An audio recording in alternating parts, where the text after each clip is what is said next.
Comienza Ojos para Ver.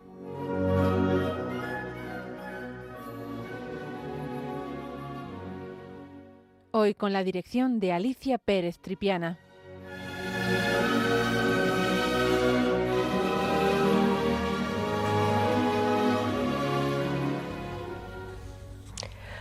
Buenos días, queridos amigos de Radio María. De nuevo con todos ustedes para hablar de arte. Para el programa de hoy he elegido dos obras que se encuentran expuestas en la exposición que se inauguró el 25 de noviembre pasado en el Museo del Prado, sobre uno de los artistas más importantes del siglo XVIII, Antonio Rafael Mengs.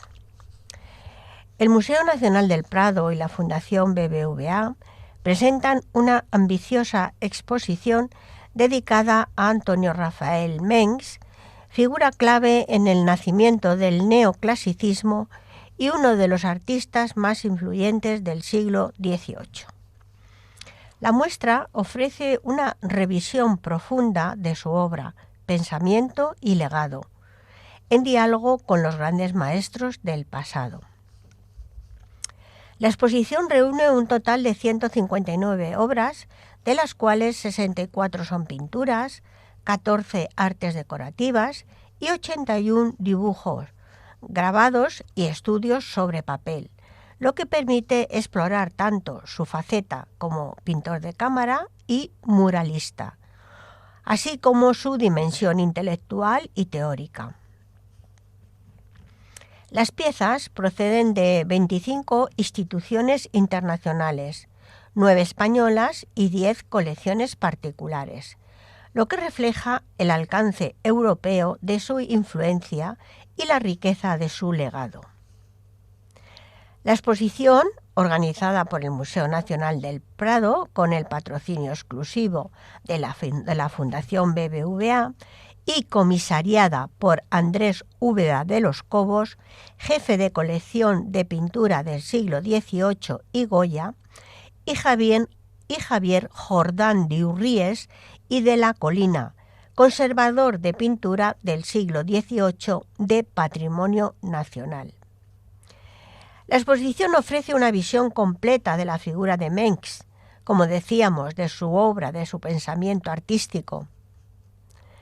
Este artista es considerado uno de los grandes renovadores de la pintura europea del siglo XVIII. Mengs fue el principal impulsor del movimiento que más tarde se conocería como neoclasicismo, entendido en su época como un auténtico restablecimiento de las artes. La muestra se articula en 10 secciones temáticas que combinan el recorrido biográfico de un artista cosmopolita con ámbitos dedicados a cuestiones específicas de su producción y pensamiento. El visitante podrá adentrarse en su formación inicial en Dresde y Roma bajo la estricta disciplina de su padre, el pintor de corte Ismael Mengs, y descubrir cómo la influencia de Rafael de Urbino y Il Correggio marcó profundamente su estilo y sus aspiraciones. Entre las secciones se encuentra el permanente reto a Rafael, donde se analiza la emulación consciente del maestro de Urbino, visible en obras como La Lamentación sobre Cristo muerto, que más tarde estudiaremos, en diálogo con el famosísimo cuadro de Rafael de Urbino, El Pasmo de Sicilia. Las secciones dedicadas a Roma, Roma Caput Mundi y la fascinación del mundo antiguo muestran el impacto de la ciudad eterna en su obra, tanto como capital espiritual como depósito de la civilización clásica, con retratos de figuras como el del Papa Clemente XIII y el cardenal Celada, y también copias de esculturas antiguas que inspiraron su ideal de belleza. La exposición también aborda su compleja relación con el arqueólogo Joaquín Winckelmann también el final de su relación, donde se narra la historia de una amistad traicionada a raíz de la falsificación de un fresco, el fresco de Júpiter y Ganimedes. En la siguiente sección se explora a Mengs como pintor filósofo, esta faceta teórica que lo va a convertir en un referente intelectual del arte ilustrado, y se analiza la recepción crítica de su obra tras su muerte. También el mecenazgo de Carlos III ocupa un lugar central en la muestra, con secciones como pintor de Su Majestad Católica y de la Corte de Madrid, que reúne retratos de la familia real y figuras de la España ilustrada, y las grandes obras, las pinturas murales, donde se destaca su maestría en la decoración de grandes superficies, como los frescos del Palacio Real de Madrid. La sección siguiente, Mengs, intérprete de la nueva devoción ilustrada, pone de relieve su contribución a la pintura religiosa, influida naturalmente por Rafael de Urbino, Il Correggio, Guido Reni y Velázquez. Y finalmente la exposición termina con una sección dedicada al legado de Mengs. Examina cómo su figura se proyectó en generaciones posteriores, influyendo en artistas como Antonio Canova y Francisco de Goya. Por lo tanto, una exposición que nos invita a reflexionar sobre el papel de Mengs, uno de los grandes renovadores del arte de la Edad Moderna. Vamos a oír una preciosa canción de corte del siglo XVIII, en la que desde luego fue al mismo tiempo que la pintura o que el arte en general, uno de los grandes protagonistas de esta época.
seguimos con nuestro programa de hoy.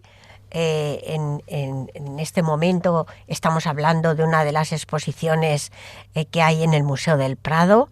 Este es el programa Ojos para Ver, en el que hablamos de arte, y desde luego hoy va a ser un programa dedicado especialmente a este artista tan importante del siglo XVIII, Antonio Rafael Mengs. Les he hecho una introducción a esta exposición y ahora les voy a ir explicando muy brevemente pues cada una de estas secciones, haciendo incidencia en dos obras que son absolutamente maravillosas e impactantes, y desde luego les aconsejo que si van a ver la exposición pues estarán totalmente de acuerdo conmigo. La exposición nos recibe con un autorretrato del pintor, en una edad madura, donde apreciamos su autoestima y el orgullo de su profesión, pues se muestra apoyando una mano sobre una carpeta de dibujo y la otra mano sostiene un pincel. El formato es el típico que utiliza el pintor para la mayoría de sus obras sobre este tema, de 3/4 de pie, y el autorretratado o el retratado en su caso aparece normalmente en contrapposto, pero en este caso los colores están muy bien entonados en gamas cálidas, y la expresión del rostro de Mengs es de franqueza, pero una franqueza desde la nobleza. Su mirada no se dirige al espectador, sino a un punto distante. Es una obra comprada en el siglo XIX por el 14º duque de Alba, por lo tanto nos la ha prestado la Casa de Alba para esta exposición. Entremos en la biografía de este autor. Su biografía la podemos seguir a través de varios escritores y amigos, en especial de Nicolás de Azara, del que hablaremos más adelante. Antonio Rafael Mengs nace en Auxin en 1728 y muere en Roma en 1779. Recibió sus nombres gracias a la admiración de su padre, Ismael Mengs, por el pintor Antonio Allegri da Correggio y por otro pintor del que ya hemos hablado, famosísimo, por Rafael de Urbino. Con lo cual, como ven ustedes, ya desde su nacimiento, su padre tenía muy claro pues cuál iba a ser el destino de este niño. Y además, es verdad, y nos cuentan sus biógrafos, que desde muy pequeño estuvo sometido a una estricta educación artística bajo la atenta mirada de su padre, Ismael, que era pintor de la corte sajona en Dresde. Sus años formativos transcurrieron entre esta ciudad alemana y Roma, donde tuvo acceso tanto a las ricas colecciones de Sajonia como al extraordinario conjunto de esculturas de la antigüedad clásica reunidas en la ciudad eterna, además de a las obras de los grandes maestros renacentistas y barrocos. Sus primeros encargos lo ligaron a la corte de Dresde, pero en 1761 sería llamado al servicio de Carlos III, alternando su presencia en España con sus estancias en Italia. Mengs fue un artista demandado por diversas cortes europeas, aunque los ejemplos más notables de su arte quedaron en España, gracias al mecenazgo de Carlos III. Tras la muerte del pintor, fue otro español, don José Nicolás de Azara, quien difundió su pensamiento artístico con la edición de sus obras teóricas que le presentan como un pintor filósofo. La propuesta clasicista de Mengs, estrechamente ligada a la de su amigo Joaquín Winckelmann y basada en la admiración de ambos por la antigüedad greco-romana y las obras de Rafael, del Correggio y de Tiziano, marcó el camino que seguirían las generaciones posteriores. Ese legado se refleja especialmente en las obras de Jean-Louis David y Antonio Canova. Decíamos que su formación y entorno familiar fue bastante difícil y duro, pues su padre, el pintor Ismael Men, sometió a sus hijos, no solamente a él, sino también a sus dos hijas, a una rigurosa educación artística, más exigente si cabe con Antonio Rafael, en quien depositó expectativas extraordinarias. La familia se trasladó a Roma para que el joven pudiera estudiar en el Vaticano las famosísimas pinturas de Miguel Ángel y de Rafael y asistir también a la Academia del pintor Marco Fenefial. A su regreso a Dresde, permaneció en la casa familiar al margen de la vida artística de la ciudad, hasta que la visita del cantante Domenico Annibali propició que el joven Mengs le hiciese un retrato con la técnica del pastel que le abrió las puertas de la corte sajona.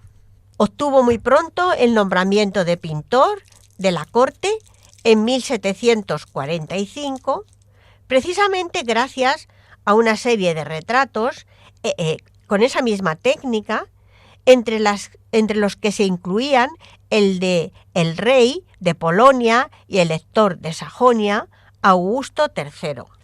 Tras una segunda estancia en Roma y su matrimonio con Marguerite Guazzi en 1749 y su conversión al cristianismo, obtuvo en Dresde en 1751 el puesto de primer pintor de corte. Pero de nuevo él quería volver a Roma y consiguió un permiso para pintar el gran cuadro de la Ascensión, encargado para el altar mayor de la Iglesia Católica de la ciudad sajona.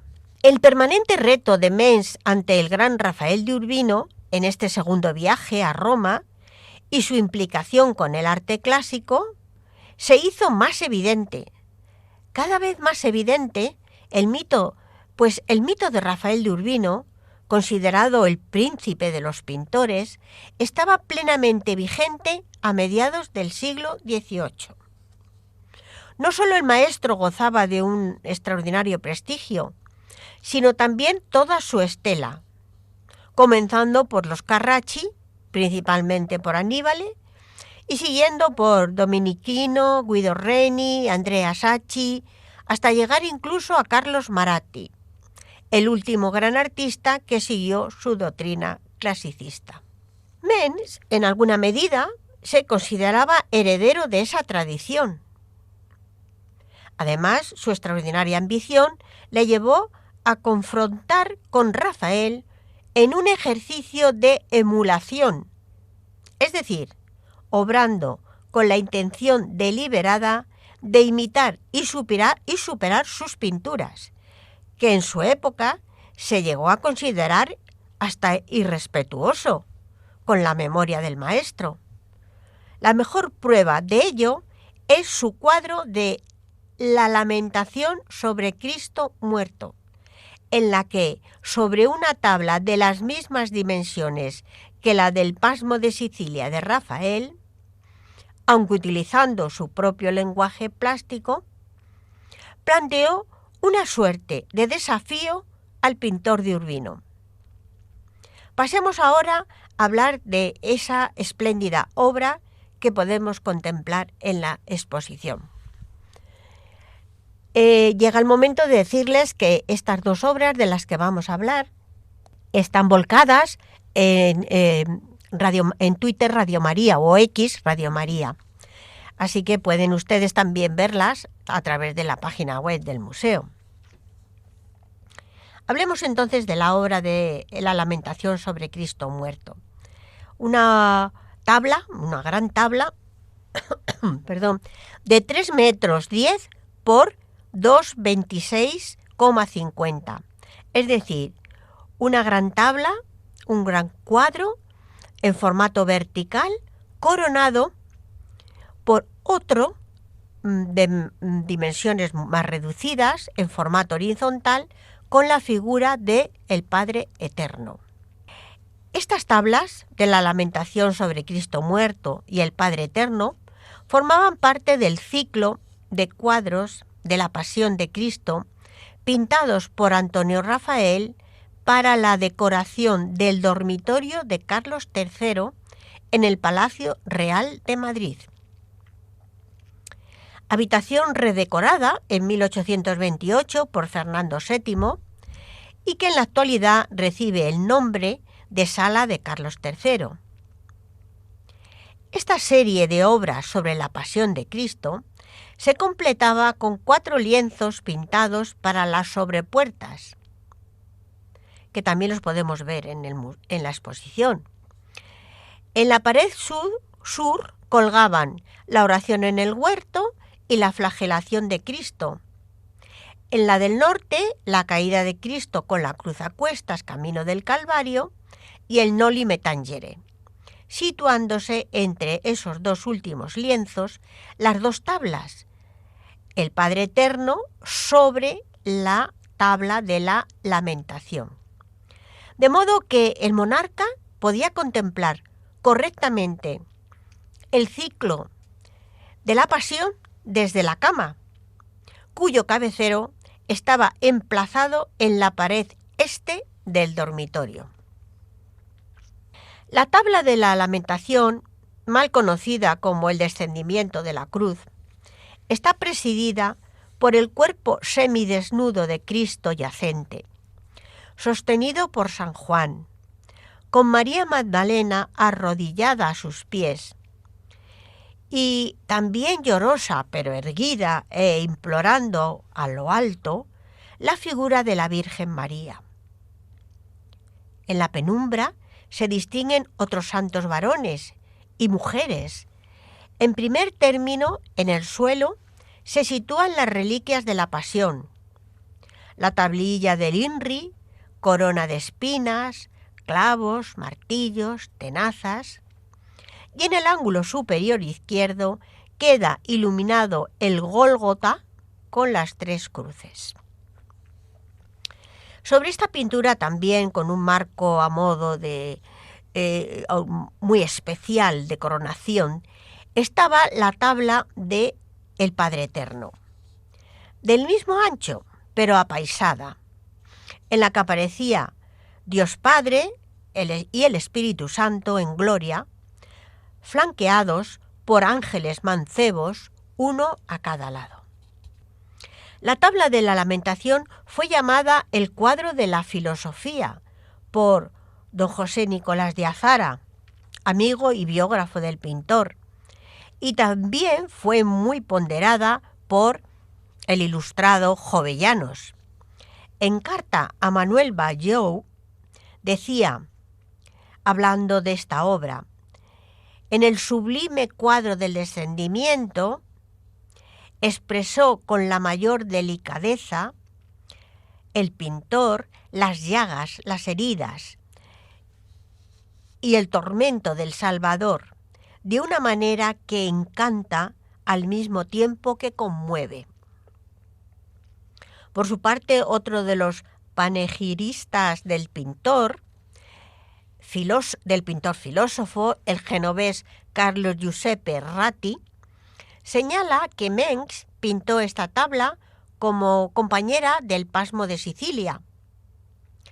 Entonces, también tabla, antes de pasarla a lienzo, aunque difícilmente hubiera podido adaptarse esta última obra a la decoración del dormitorio de Carlos III, por la existencia de una chimenea en la pared sur y el necesario orden de la historia representada en las sobrepuertas. Como verán ustedes, había todo un hilo argumental en las obras. Por eso estos historiadores piensan que no podía estar el Pasmo de Sicilia en el dormitorio del rey. Sin embargo, ambas tablas tenían medidas semejantes. La 310 por 226,5, la de Mengs, y 318 por 229, la de Rafael.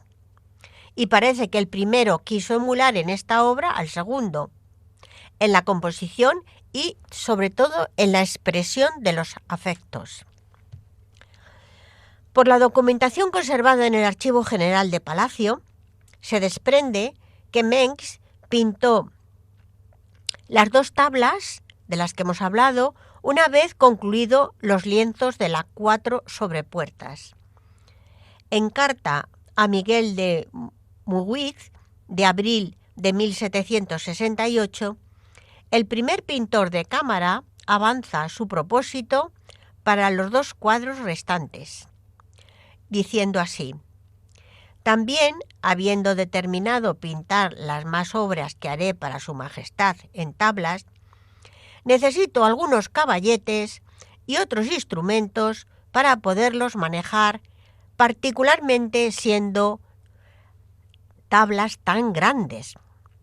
Esas tablas estarían terminadas a mediados del año siguiente, pues el 7 de julio de 1769 se ordenó al tesorero mayor que entregase al artista 20.000 reales de vellón de gratificación, en consideración al primor con que ha pintado unos cuadros para el Real Servicio, que han merecido el agrado de su majestad, en evidente alusión a las tablas de la Lamentación y el Padre Eterno, y tal vez a todo el conjunto, incluida las 4 sobrepuertas.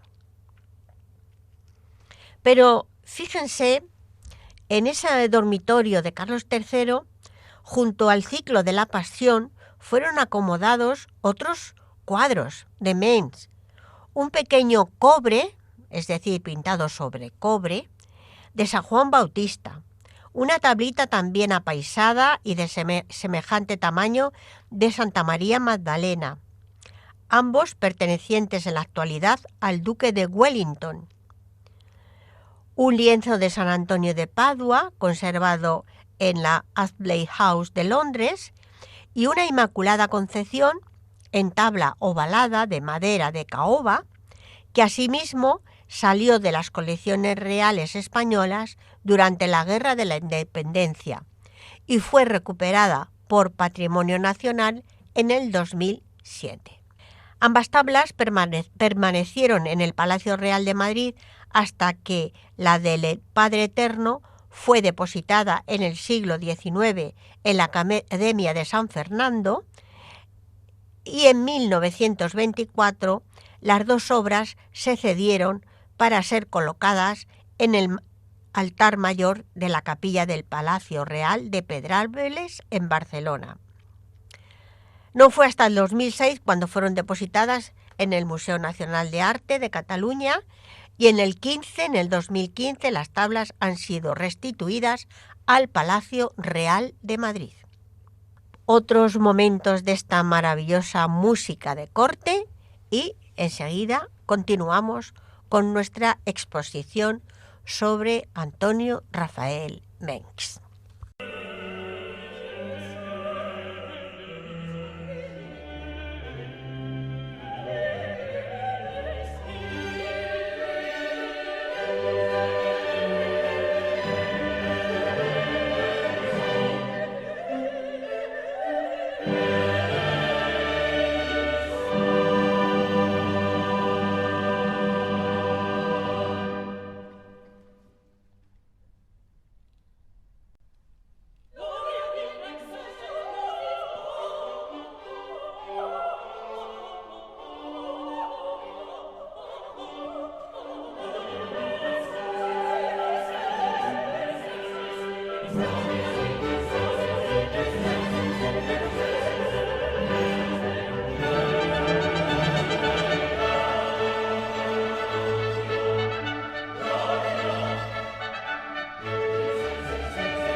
Bueno, pues de nuevo con todos ustedes en el programa de Ojos para Ver, hablando de la maravillosa exposición de Antonio Rafael Mengs que podemos contemplar ahora en estos días en el Museo del Prado.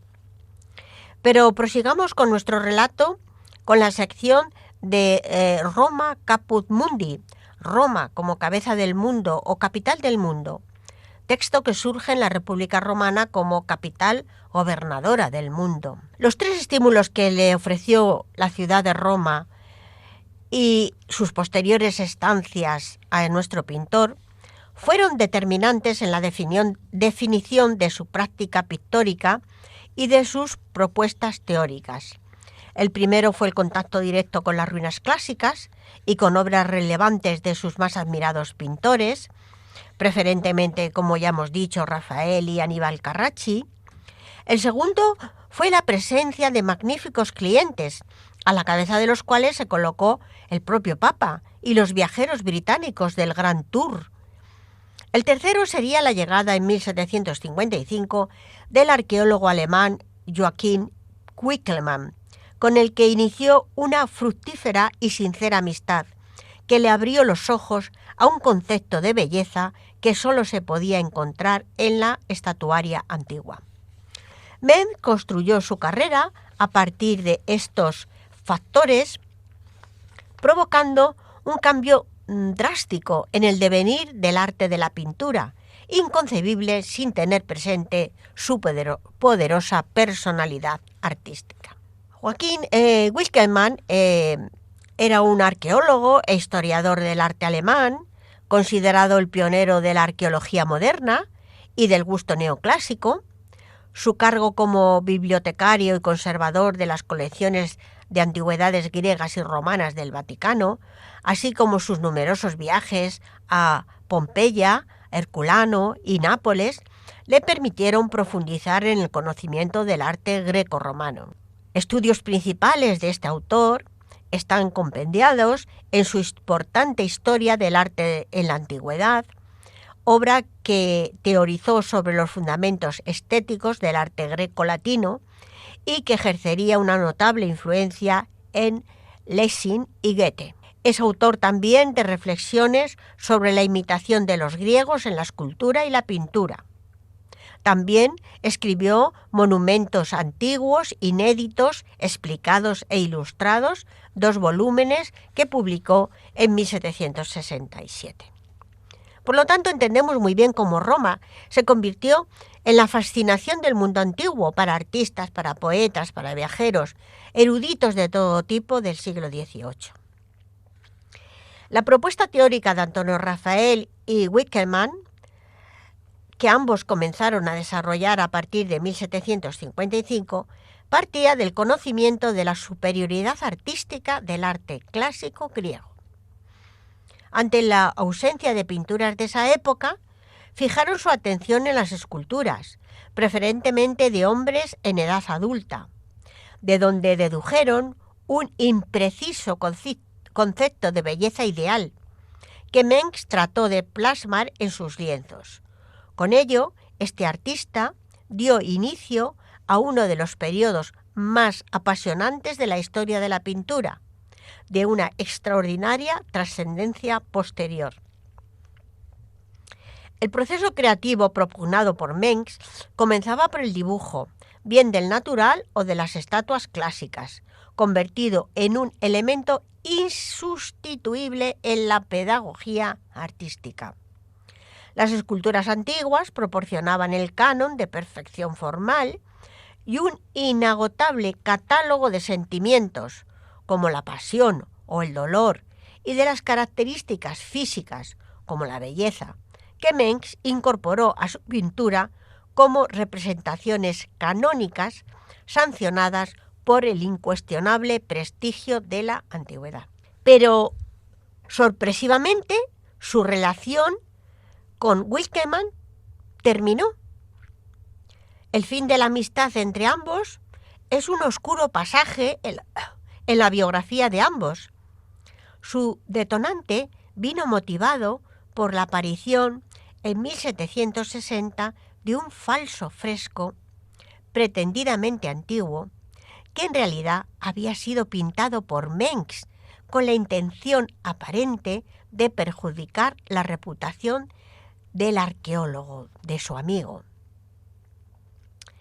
Tal fue así que Winckelmann, que no solo lo consideró antiguo, sino que llegó a publicarlo con encendidos elogios. El posterior descubrimiento del engaño provocó la ruptura definitiva entre el erudito y el pintor. No están nada claras las razones que movieron a Mengs a actuar de manera tan desleal. Una de ellas pudo ser la falta de conocimiento por parte de Winckelmann de la contribución del pintor en las nuevas propuestas del arqueólogo, que reformulaban la importancia de la estatuaria greco-romana, convertida por ambos en el centro de la creación artística moderna. Mengs aportó su visión como artista, el conocimiento directo de las cuestiones técnicas y materiales de las esculturas, pero eran aspectos que Winckelmann, provisto de una inagotable erudición libresca, desconocía. Por lo tanto, ahí hubo un desencuentro. La siguiente sección nos explica una faceta muy interesante de nuestro artista, la de pintor filósofo. A lo largo de su vida, Mengs publicó un par de ensayos exponiendo su pensamiento artístico, y a su muerte el conocido como Nicolás de Azara, un reputado ilustrado y una relevante figura de la diplomacia europea durante la segunda mitad del siglo XVIII, además ministro plenipotenciario de España en los Estados Pontificios desde 1784 al 98, que en esa época residió en Roma, pues destacó como un gran coleccionista, como un experto en artes, como mecenas de artistas y noveles y editor de clásicos, y como sobre todo un gran admirador de Mengs. Este personaje, Nicolás de Azara, reivindicó la memoria de su amigo colocando su busto en el Panteón de Roma tras su fallecimiento y editando sus obras en italiano y en español, precedidas de una biografía y de una lista de sus pinturas en España. En esa edición se añadieron algunos escritos inéditos que también podemos ver en la exposición y se incorporaron otros que fueron presentados como obras del pintor, uno relativo a la Academia de San Fernando y otro sobre la evolución de las bellas artes en España.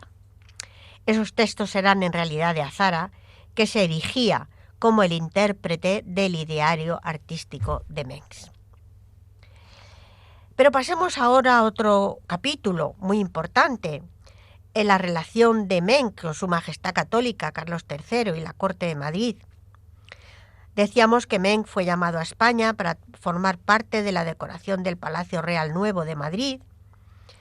Llegaba con el temor de no gustar y de ser empleado únicamente en la pintura de retratos, ya que en España hasta entonces solo se le conocía por el que había hecho para entonces Carlos VII de Nápoles, que luego sería el futuro Carlos III de España.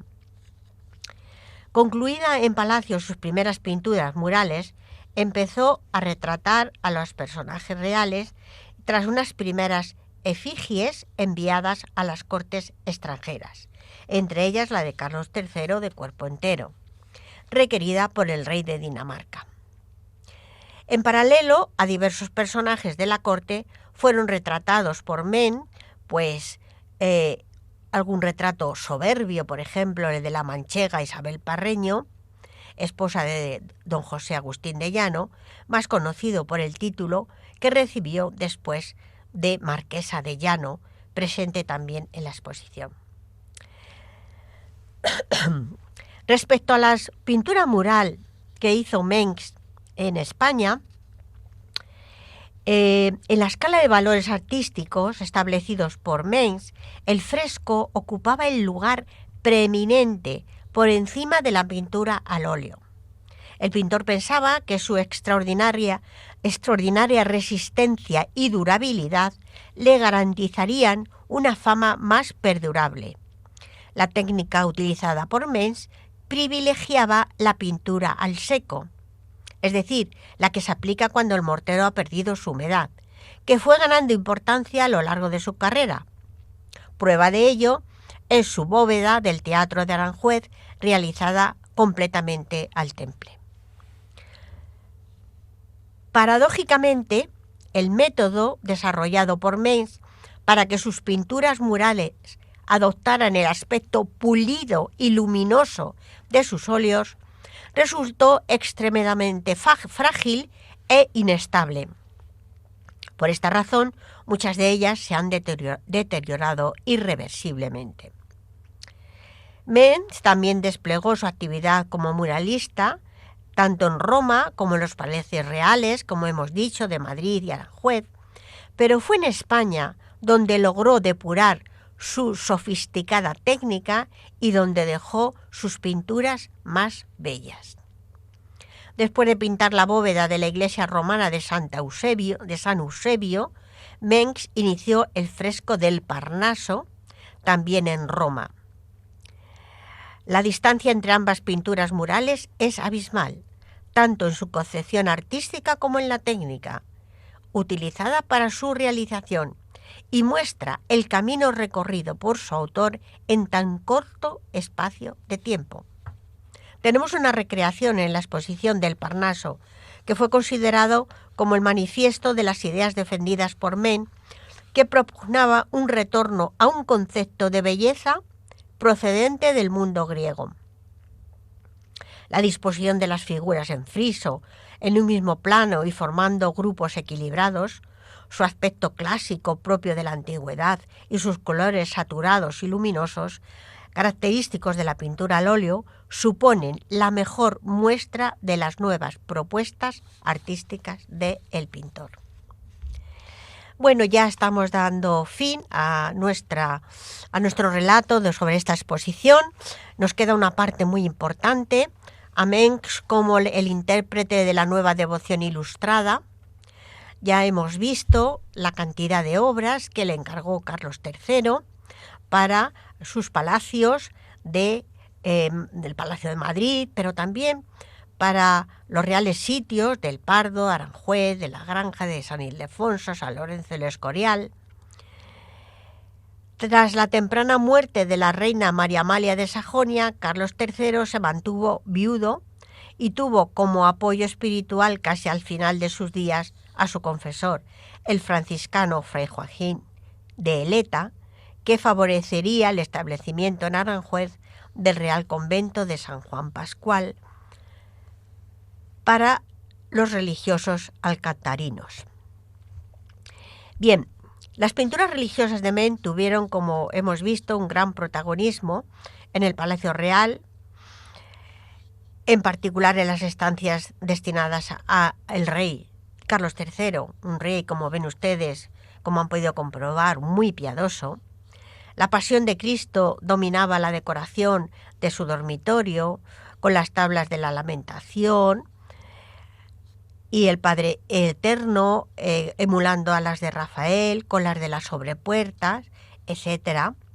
Pero también hay que pensar que Antonio Rafael Mengs tuvo también una gran influencia de nuestro queridísimo y admirado Diego Rodríguez Velázquez, incluyendo figuras que recuerdan en algunos de sus cuadros, nos recuerdan evidentemente algunas de las obras de Velázquez. Pero para el oratorio del monarca y su cámara tenía asuntos más amables, como por ejemplo la adoración de los pastores, con el nacimiento del Niño Dios, del que pintaría Mengs hasta 3 versiones, y también un cuadro sobre la Anunciación. Este fue el asunto de su último cuadro pintado en Roma, encargado para la capilla pública del Palacio de Aranjuez, aunque Carlos III lo retuvo en su cámara junto a la tabla de la adoración de los pastores, en donde Mengs se autorretrata a sí mismo, que fue remitido desde Italia, donde lo pintó.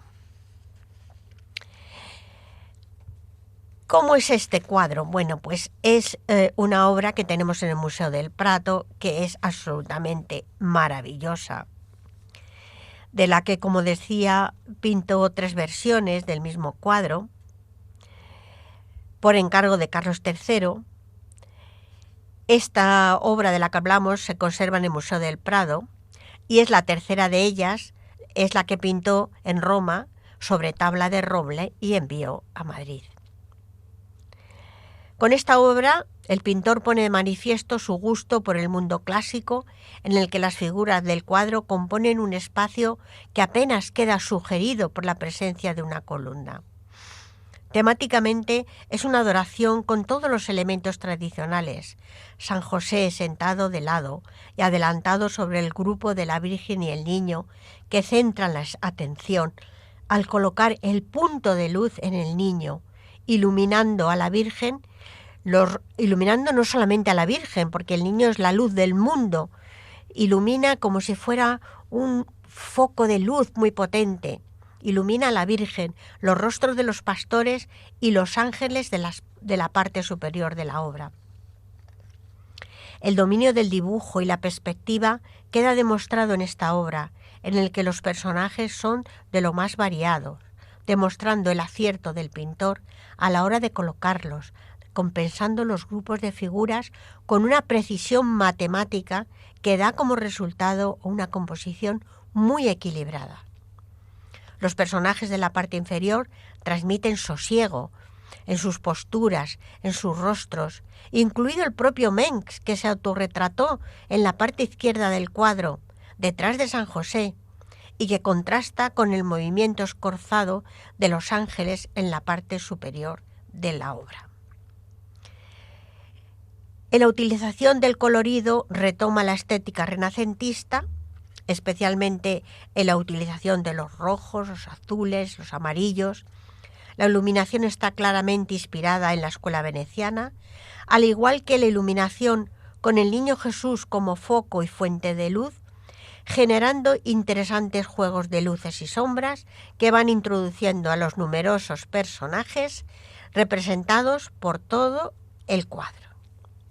Mengs planeaba a conciencia todos los detalles de sus cuadros, realizando numerosos dibujos, estudios y apuntes de todos los detalles de sus cuadros. Bien, el legado de Mengs, pues, es un legado extraordinario. Nuevas generaciones de artistas como Antonio Canova en la escultura o Jean-Louis David en la pintura, asumieron estas propuestas y las desarrollaron hasta sus últimas consecuencias. El propio Francisco de Goya mostró un interés por la estatuaria clásica inexplicable sin la influencia del pintor sajón. Muy bien, queridos amigos, pues aquí termina el programa de hoy. Espero que les haya gustado y que desde luego les sirva para acercarse a la exposición del Museo del Prado, que estará expuesta hasta el 1 de marzo, y que la disfruten pues como muchísimos visitantes la están disfrutando. Da gusto ver la cantidad de gente en las salas viendo esta extensa pero maravillosa exposición sobre este pintor, uno de los pintores más importantes del siglo XVIII. Hasta muy pronto. Adiós.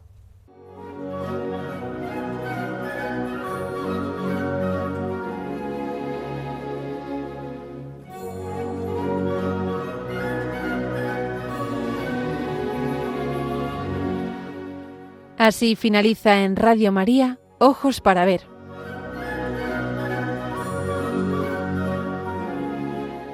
Hoy con la dirección de Alicia Pérez Tripiana.